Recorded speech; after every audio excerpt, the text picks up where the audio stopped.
everybody. It's Good Morning Football Weekend, and we've had news on news on news today, and the reactions are just pouring in around here, and just like that, it's over. I would just like to commend the Raiders on this decision. I'm sure this is the last decision they wanted to make, but right is right. Former Raiders wide receiver there. Then Danny Woodhead, man, if you told me all I had to do is go to work and not bother anyone and I'd get 30 GT, what? Guaranteed. Oh, guaranteed. Yeah. Okay, cool. Yeah. I'd probably do it. My guess is someone else won't give him that guaranteed. My guess is it'll be a tad more incentive-based. I could be wrong, though. Danny Woodhead, who got a hard knock shout-out from John Gruden in that meeting. Give him a knock, guys. Give him a knock. That's a one for Woodhead. Okay. We got Joe Theismann here. The Raiders tried and AB failed. Now it gets interesting. Who would want him? The game doesn't need him. Oh, come on, Joe. Don't act like that, Joe. Don't act like that. Game don't need none of us. Asante Samuel, Patriots on the clock. I mean, that is the most popular pick right now. I know. MJ Acosta is where all the action is happening with Antonio Brown being cut today in Alameda. And MJ, what's new over there, and what have you been hearing from everybody now that the news has officially come down? Well, from what I'm told, Colleen, at this point, those close to the team, they just say that there was no way around this release at this point with everything that happened, especially late last night, starting with that YouTube video that Antonio Brown posted about being painted as a bad guy in the media. And then, of course, this morning with that announcement asking to be released, asked, and I guess you shall receive, because that's exactly what's happening. But folks there at this point just telling me that this is what had to happen. He left the team no other choice than to move on from him, and now they can fully focus on Monday night's game. But all of this has just been a lot surrounding the team through the duration of not just this week, but all summer long through training camp. And if you think back, there has been no one more supportive of Antonio Brown than head coach John Gruden, even up until a couple of days ago when he said, listen, I think the world of the guy. I'm emotional about all of this happening. Switched to the next day where he was smiling in front of us, telling us Antonio's here in the building and we plan to play him on Monday. So the sheer back and forth of all of this is a lot to take in and a lot to digest. But now some finality here. The release is official. The team sent out that official release via email and on social media as well. So now it's all geared moving forward to face the Broncos on Monday. MJ Acosta reporting from Alameda, where Antonio Brown will no longer be a wide receiver for the Raiders. MJ, thank you for all of your work today. We asked you guys out there, would you want your favorite NFL team to sign Antonio Brown? Look at that, 80% said no. Oh, man. 80% said no. They would not like a top wide receiver because of all of that comes with it. All that comes with it is a lot. We geotagged a lot of those votes in Oakland, though, so we got to discount a lot of them. It's still early there, though. And Pittsburgh. Yeah. That's two organizations. Yes. Wow. So I just sort of wrapping things up here on long day of Antonio Brown. Put a button on it. Now listen, we're stay with us, because NFL Network, we're going to be live for the next couple of hours on this situation as well too. So yeah, that's true. We'll have a ton from all of our reporters, from Ian, from Tommy P. But yeah, so someone had tweeted me and said, "Is this GMFB or GMAB?" Yeah. Which it has been. It has been. Good morning, Antonio Brown here. But this is a big deal. And as of yesterday, so many things changed since yesterday when we were talking about how he might be suspended, he might be cut. Then all of a sudden, oh no, wait, hold on. He's going to be starting and playing in the game on Monday against the Broncos. And now all of a sudden, just like that, he's gone.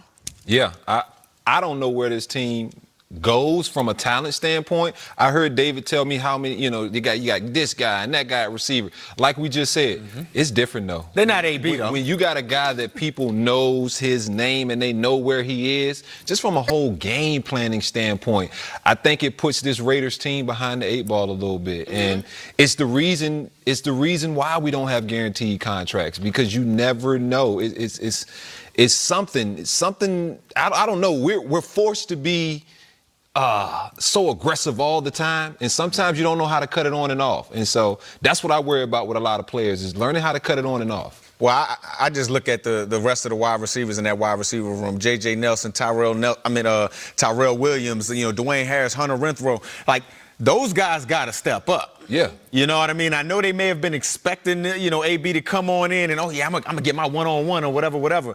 That's not happening. He's gone. And we do have this tweet here from Ian. Let's pull it up on the screen. Take a look at it. Ian saying, Agent Drew Rosenhaus on NFL Network. Yes, we just ran this a little bit ago. You guys heard it. It's been well documented that it's been a rocky road from the beginning. Unfortunately, not all relationships between players and teams work out.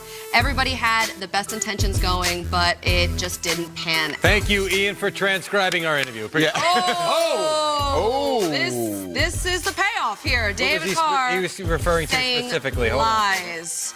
So that was the. Hold that on, was but the that's response, a retweet. though. So he was referring specifically to, that tweet from Ian Rappaport. Exactly. What was your favorite nugget that you had ready for today's show that died a quick death? Favorite nugget? You should have. I put you on the spot. Yeah, you put me on the spot. I got plenty of DeAndre them. Hopkins, they've got a wall in the Houston Texans weight room where they write their goals for the season, or at least for weightlifting. A lot of guys doing that. They want to trim some body fat and all this stuff. DeAndre Hopkins wants to set an NFL record for receiving touchdowns this season, which would be over 23. He'd have to get there. Also wants no drops and 2,000 yards. That would have been a nice nugget to drop. You done? Go ahead, drop your nugget. Oh, I didn't even You look got at it. nugget? I got My nugget, I didn't get to do my segment, Hall or Nothing. Tune in next week. Dear Diary, I didn't get to do it either, but maybe tune in next week. I'll have that as well. I'm so sorry to all of the Oakland Raiders fans who went out and bought Antonio Brown jerseys. That's a shame right there. Thanks for sticking with us all morning long. You guys have been have these kind of distractions. We had some characters, Riggo and Dexter Manley, but they never did anything like this. And they always showed up and played great on Sunday, and never were like this. In terms of culture, I mean, Antonio Brown is sort of in a league of his own compared to Vontaze Burfict now and Richie Incognito with everything that's been going on. But what do you see as Antonio Brown's future now in the league if this does play out? And as you've been saying, like, they've mismanaged the situation. Doesn't seem like he's going to be on the Raiders much longer. So what is his future now in the National Football League? How about a minimum contract with the Patriots? Okay, so, hey, I don't know. The Patriots have taken in players, okay, and fired them too. They fired Hainsworth. Ocho Cinco didn't make it there. Randy Moss, they cut his salary by $9 million, and he had a Hall of Fame year, and then they fired him too. So, could somebody take him on? Hey, I'd never say a guy wouldn't get signed. Now, is this guy going to solve all his problems? I don't know. I don't think he does. I don't think he does. He was with a Hall of Fame quarterback in Pittsburgh, and he wasn't happy. And they didn't, and I'm not going to criticize Pittsburgh, but let's just say nothing became public there. And he quit on them. Charlie, and he's already quit here, so, it's just a matter of time when he quits again.